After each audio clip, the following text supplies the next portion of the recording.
గణపతి ఏనుగు ముఖంతో ఉన్న పరమ ప్రసన్నంగా ఉంటాడు. అందుకని ప్రసన్నవదనం ధ్యాయేత్.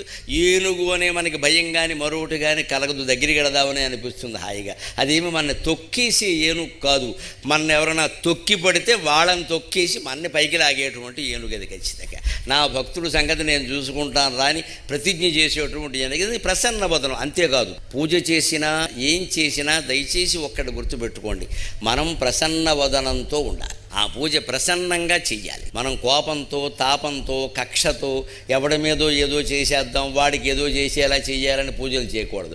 రెండోది, అవి ఏమీ లేకపోయినా కొందరు ఎలా ఉంటారంటే ఆందోళన చెందిన మనసుతో పూజ చేస్తారు. మనస్సులో ఏవో పెట్టుకున్న ఆలోచనలు అటువంటి ఉంటే దానికోసమే పొద్దున స్నానం చేయండి, మంచి బట్టలు కట్టుకోండి, అప్పుడు చేయండి, కాస్త తొలగిపోతాయి అటువంటివన్నీ కూడా. మనస్సులోంచి అవి తొలగించుకోవాలి. ఎప్పుడు మన మొహం బాగుంటే పూజ చేసే విధానం కూడా బాగుంటుంది. అప్పుడు కోరికలు కూడా తప్పనిసరిగా ఫలిస్తాయి.